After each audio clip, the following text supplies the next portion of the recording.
Good morning, good afternoon, good evening. My name is Cecil Young again. I'm coming to you live and in color here at a Soundview studio. And I've been coming to you here for the last couple of months, and I've been raising some issues of concerns that not only concern just me, but should concern you as well. And I want to know to get some kind of response from y'all as to who might have been able to see this show, whether it be here, there, or anywhere around the world, wherever this show goes. I'd like to get your response back to me, whether you agree with me or disagree with me. It don't matter. Just to let me know whether or not if I ain't doing the right thing, if I should just leave this thing alone. I don't believe I should, because there's so many needs out there in our neighborhoods that are not really being addressed. And as a result of that, our people are living in fear. I mean, last night in the city of Bridgeport where I live, there was one man that was shot in the head, killed. Another one was shot as well. Last week, a couple of days ago, there was another 30 rounds shot off on Park Avenue. Another people got shot up. I mean, all over the country, people are being shot in their homes, laying in their houses, watching TVs, laying in their beds. And these guns have gotten out of hand all over the country. And we keep saying, what can we do about this gun violence? Well, you know something, guns are here. And we all know that guns are here to stay. We're not going to rid the guns from this world. So we say, what else is the next best thing can we do other than ridding the guns from the world? Because we just can't. Can we put restrictive laws on it to make it harder for people to realize that if you get caught with a weapon out there in the streets, that there's going to be a heavier price to pay for that? There need to be something done, because our people are crying out for help. And I'm saying to our people that God has allowed me to do what I've been doing, and I've been doing what I've been doing on and over and above, not because I had to, but because I wanted to. And I like doing what I've been doing, because I was told back in the days when I was coming up that I would never amount to anything, and I want to be able to say that God has proven that to be an outright lie. Okay, and I thank God for him allowing me to come this far. So I want to share what I've been learning over the years, and because it's no accident that I am here where I am today. And I want to give God the homage for all of that and all of the above, because if it wasn't for him being able to stick with me as long as he has, I would not have been able to get this far. I also want to give my ex-wife, Patricia Nichols, before she became Patricia Young, for the 30 years that we've been together, and for the 16 years that we were married, okay, for her dedication and her commitment to help me fight these battles, because these battles that we're fighting were not just for me, they were for we, all of us, black, white, Puerto Rican, Jew, what have you. And I say that because, again, it's about right and wrong, not about black and white. So I say to my brothers and sisters who are listening to this program, I need your response. I need your response to tell me whether or not you understand where I'm coming from. Do you think what I'm saying I need to just shut up and go home? Because I'm 73 years old. You know, I usually would cut my hair because I don't want to show my gray, because it reminds me of my elders. I'm getting older and all the above. And yes, I've been out there since I was 5 years old, working in sweeping floors. I was good in sweeping floors. I was good in lifting up heavy back packages and unloading trucks and all the above. I had a strong back and I had good hands to sweep floors, and that's all I ever thought I would be able to do. But God has allowed me to do much more than I ever could imagine. You know, as I said before, as a dropout, as someone who really ran through the school, wasn't really in the classroom. I was basically in the closets all my life, basically going through school. As I said before, I went from the first grade to the third grade to the fifth grade to the seventh grade to the ninth grade. And I only spent about 6 months in the classroom out of all them years. Could you believe that in school, in Bridgeport Public School System? Most of those times I was spent inside the courtroom closets or inside the principal's office. And because of my acting out, so-called, and my acting out was basically acting as a clown, because I was ashamed of myself in terms of my ability to feel like I could comprehend what they were trying to teach me. So I would act up like a little clown and get put out of the classroom. And I did that all the way up until Central High School. And I said at 16 years old, I asked God and my mom to let me get out of school and let me prove my worthiness, and they did.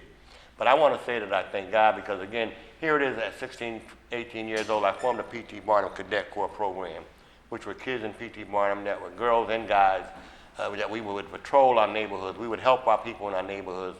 We would give our kids somewhere to go, something to do. We had a team center in Building 13 that we opened up thanks to Charles Tisdale, who was the former director of ABCD, who helped brought these uniforms for us at the time, back in the days up under ABCD.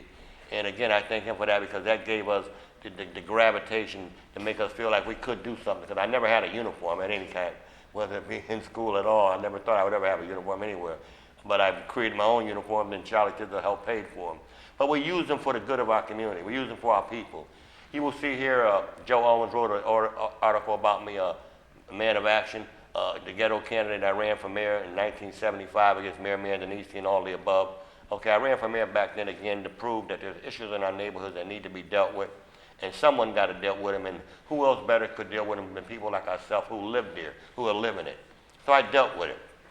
You see me here with raw sewage being dumped in the back of P.T. Barnum housing project. That was the project where I was raised at in P.T. Barnum. Raw sewage from the sewage plant that they dumped there in the back of P.T. Barnum where we played ball at. Okay, we didn't know that, but I happened to walk that way because I was going to the dump collecting copper off of the dump and whatever I could to keep me some money in my pockets. And I ran across this human waste piled up in, and I thought it was crooks sand. It was human waste from the sewage plant that they dumped there in the ground right behind the project that we played and played baseball at P.T. Barnum. You know, and again, like I said before, I didn't come here to just talk about me. I came here to talk about what people have been crying out about, is that they want something done. Okay, here it is, Mike Daly. Again, Young's heart is still in the right place. Why? Because I care about our people. I care about this city. Okay, it's not about me, it's about we. And that's why I said to you, and I said to the powers that be, and I said to the mayor and other folks, Mr. Mayor, okay, I'm willing to go out into our community to help you really do real community policing. Real community policing, not just talking about how good and how fast you can run, how good you could, your strength and you have your agility and all the above. I'm saying real community policing is what I'm looking for is here. Is getting out your radio car, talking with the residents, playing with the residents, communicating with the security, communicating with those of them that live in these neighborhoods that we're supposed to protect. This is what I had them do, not because I had to, because I wanted to. And look at what I've done. I had them do things that they never were doing before in the past. You see these officers gladly being willing to hear me, Cecil Young, who was hired to watch them, to make sure that they stayed in our projects, to monitor the equipment that I was assigned to make sure that they would protect, because they were constantly leaving their posts. That's why they hired me, Cecil Young, a community activist, a dropout.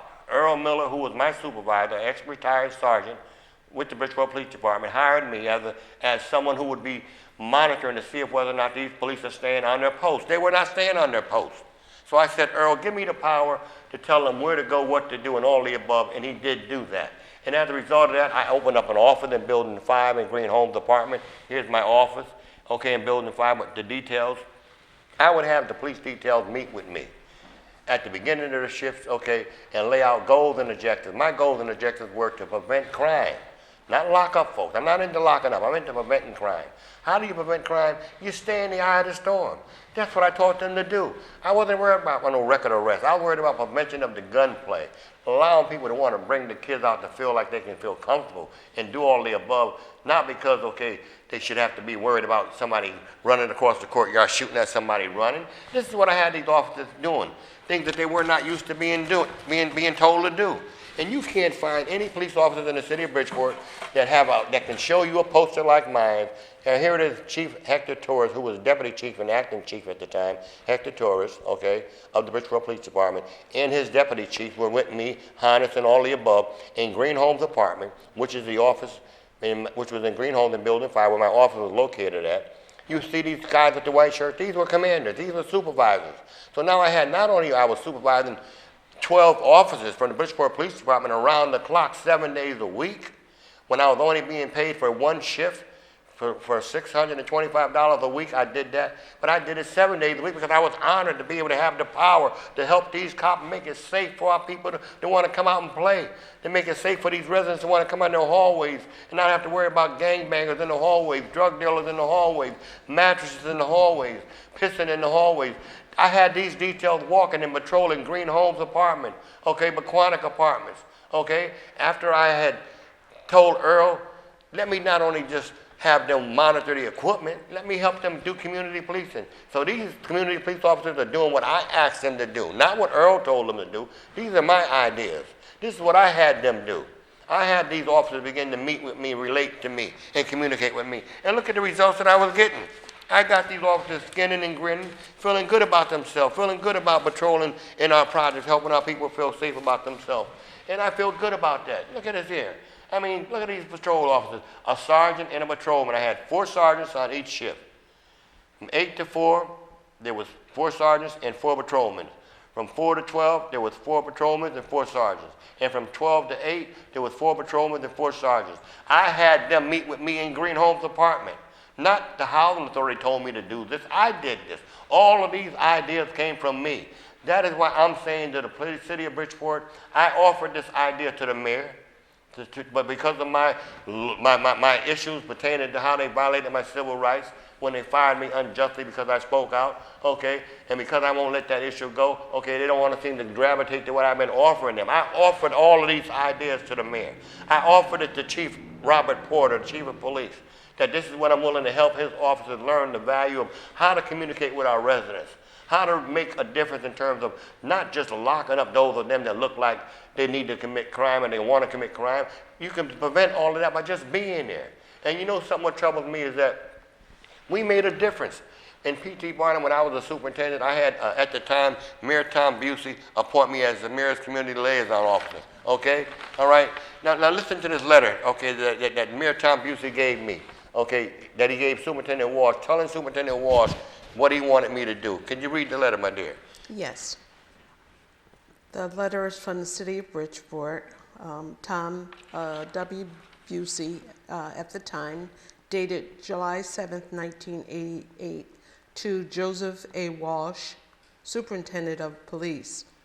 Dear Superintendent Walsh, as my community liaison officer, Cecil Young has been assigned to work with the merchants on Stratford Avenue.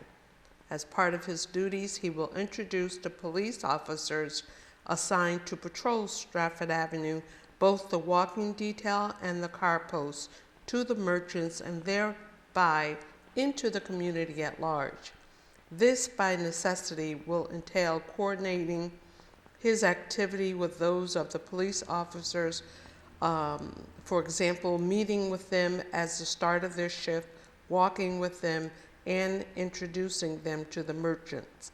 I would appreciate the same courtesies and cooperations extended to Mr. Young as would be extended to me. And what was that letter dated? July 7th, 1988. 1988. Can you believe that? Mayor Tom Busey appointed me as a liaison to the Bridgeport Police Department.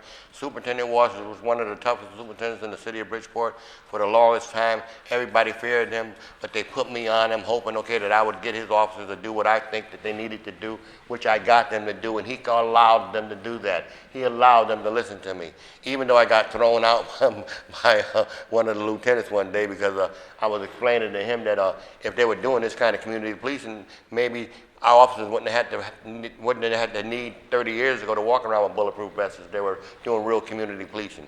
Yes, teaching them how to run, teaching them how to shoot, teaching them how to be all athletic. That's great, but they need to know how to communicate with residents, how to communicate with those of them that may not understand them, that may not trust them, that may not have issues with them. These are the kind of things we need to do. So I'm saying to the city of Bridgeport that I'm willing to train your officers, okay? I'm willing to train our folks wherever they may be, okay? When Bridgeport, Stanford, New Haven, Hartford, wherever they gotta go, I know how to do community policing. And until they do these kind of things that I'm talking about, I've done, you're not gonna really get community policing to work. I had it work for me for 5 years. I got fired from the Bridgeport Housing Authority for having this meeting with these police officers.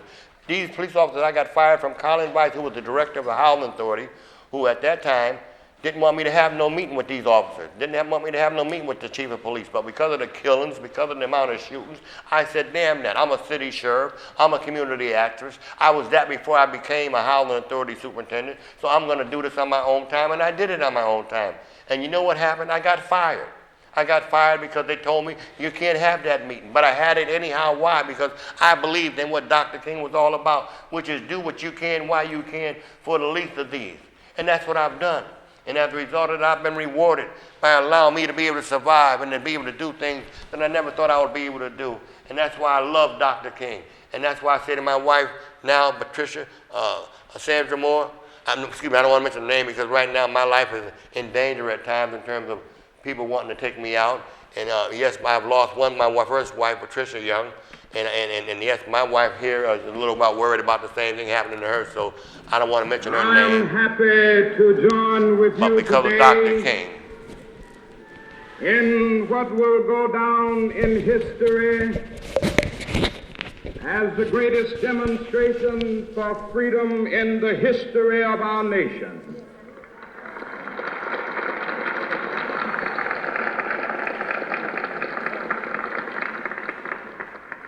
50 years ago, This is what it's all about.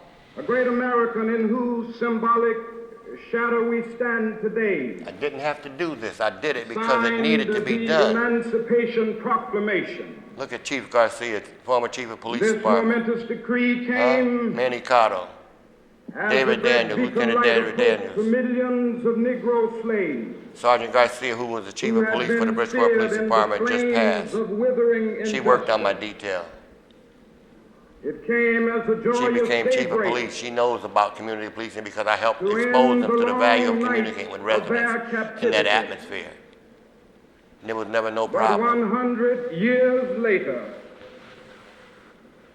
the Negro still is not free. We can spend this kind of money for 100 Equine, years later, but we can't spend this kind of money for our people in our the life cities. of the Negro is still. And that's why I said this is a shame. It really is a shame that we can spend the amount of money we spend in Equine and all them other places around the country to make their neighborhoods safe, to make their folks safe. But in our neighborhoods, we're living in fear. And I'm saying to the cities and to the state leaders and to our government officials, let's get some monies together to put together some kind of drone, some kind of things in the air that will target our neighborhoods in a way whereby you can identify those pocket areas that we have the most problems at, and to be able to come up with some kind of a plan that would be able to help us to be able to detect before something happens, where it's going to happen, and then be able to run it down. Just like they're able to monitor the sharks when they're coming in, and they're telling people, get out the water, the sharks are coming, the sharks are coming. Well, when you know where the sharks are at, and you know where they're coming, you know who they could lead to, who they can end up eating up and running into, you need to do something about that. And I'm saying to you, you know the neighborhoods that we have these problems at. You know the neighborhoods these people are complaining about not wanting to come out at night, not wanting the kids to come out during the daytime. You know these neighborhoods. Why come you can't come up with a plan that's going to be able to show these folks, here's how we're going to bring back your neighborhoods and make them safe again, to make folks want to live again in the cities that they once lived in years ago. Yes, they're moving back into our cities now.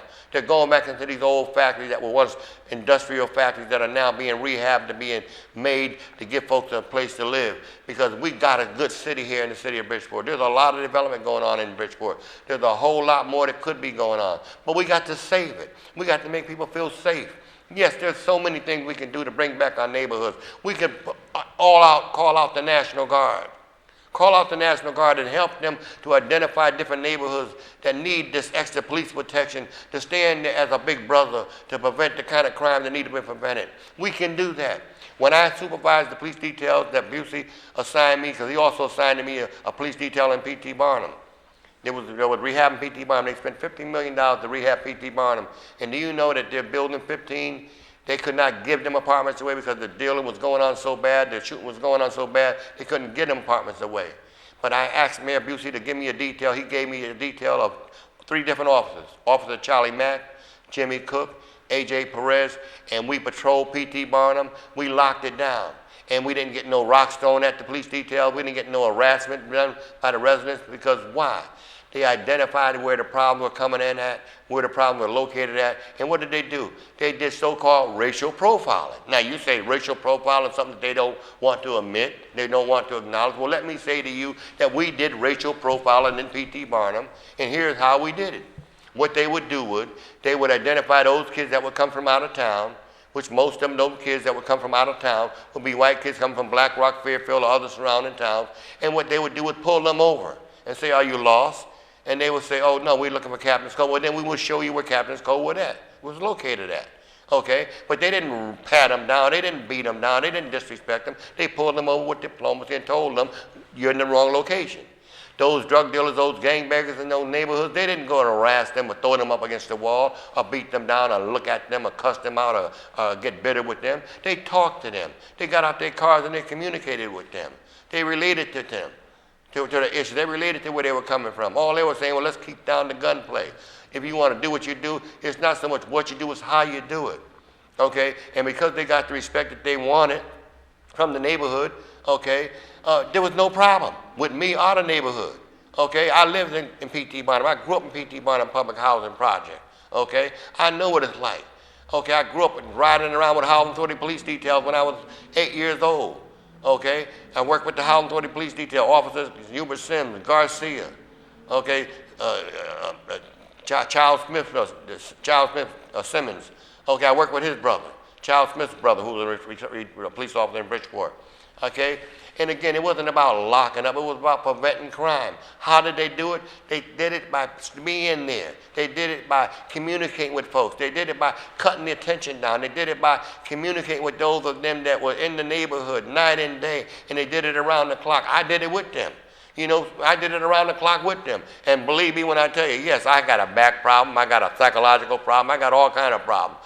I didn't just have these problems all my life. And yes, there were times when I would have to go home and I would have to get me in my room and go do my little puff. I would smoke me a joint every now and then to relax myself from the pressures that I was up under. Yes, you said, I said a joint. I smoked me a marijuana joint back in those days, even when I was supervising the police details, because again, I'm not about telling on who's doing what. I'm about making the neighborhood safe. I'm about making our people be able to come out and be able to play. Our kids be able to feel like they can come and go without feeling like they're going to be bullied or being intimidated. That was what I was about. I wasn't about turning on no drug dealers or turning on no gangbangers or turning on nobody that would do something illegal and unethical. That wasn't my job. My calling was to help my people in my neighborhood, and that's what I've done. And that's what I love doing. Okay, and that's why I say to the people who are listening to me on this program, if you agree with me, call me. Tell me something about what you think I'm saying, if you agree or disagree. Right now, I've been barred from speaking in City Hall. It's been a year and a half now that after all I've shown you, I've been told now I can't speak in City Hall because I use what? The so-called nigger word? Why did I use the nigger word? I used it not because I wanted to, because I had to make a point. Can you believe that for 17 years I've been going to the City Hall at the City Council, all right? And for years and years I used to be heard. I used to look at the articles that I used to speak about. Look at these articles that they used to do stories on me about, okay? I ain't been in the newspaper in 17 years. Why? I'm not a bad guy. I'm the same Cecil Young that ran for mayor back in 77. I'm the same one that cared about our neighborhoods back then when no one else seemed like they cared and would have sacrificed doing what I did. I've done a whole lot of things for I opened up soup kitchens, okay? When the officers got shot down on Stratford Avenue, Officer Tony Simmons and Charles Smith, when he got shot down by a friend of mine, okay, who was being told you could not hang on the avenue because of you hanging on the avenue, okay, you will be charged with loitering, okay, and because of that, they ended up getting into a shootout that led to Tony Simmons being shot, Charles Smith being shot, and I ended up getting my car from Craig Kelly at the time, who became a captain with the Bridgeport Fire Department. I ended up getting my keys from Craig Kelly because he had the keys to my car at that time, and picked up Tony Simmons off the ground, who was shot on Stratford Avenue, okay, by a friend of mine, Larry Thompson. I'm not going to mention the name, but one of my brothers at the time who was a part of the Panther Party. He was a Black Panther Party leader, okay, and he was tired of being told, I'm not going nowhere. I'm tired of being this and tired of being told that. So they ended up getting into a shootout, but instead of me turning my back on the officer, I picked him off the ground. I picked him off the ground and I put him in my car, and I took him to the hospital. I took him to the hospital, all right, saved his life. He was on the ground hollering out, somebody please help me.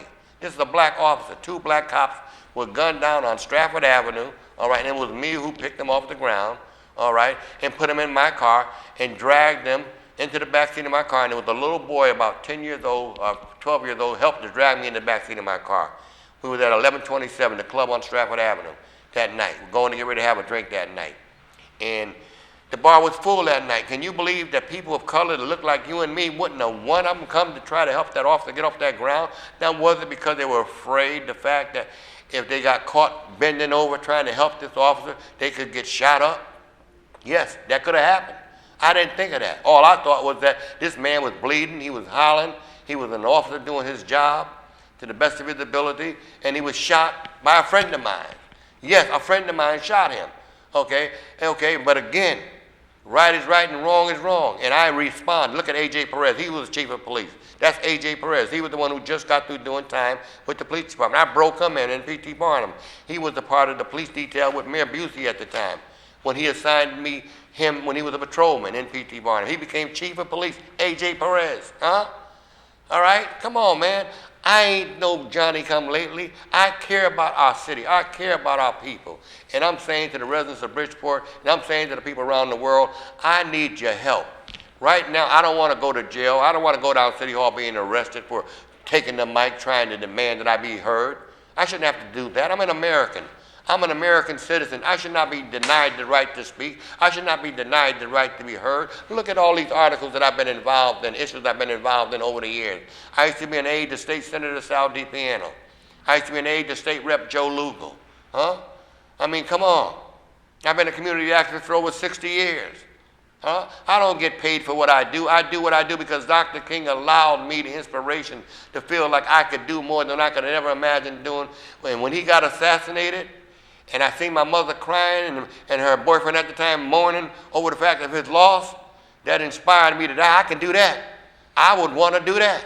And that's what inspired me to do what I do in terms of me doing what I've been doing in terms of speaking up for our people the way I have and not bending, not turning my back on our people. Can no one say that Cecil Young turned his back on his people? I ran the workfare program. All right, these were people that were on city welfare that had to work for their money. I had over 300 workfare recipients that I had supervised in the city of Bridgeport. I started off with one and then ended up with a staff of 5 members. That I ended up getting 5 members on my staff, paid staff members, getting paid over $30,000 a year, okay? 20 years ago, I ran the workfare program for the city of Bridgeport. I had the biggest workfare program in the state.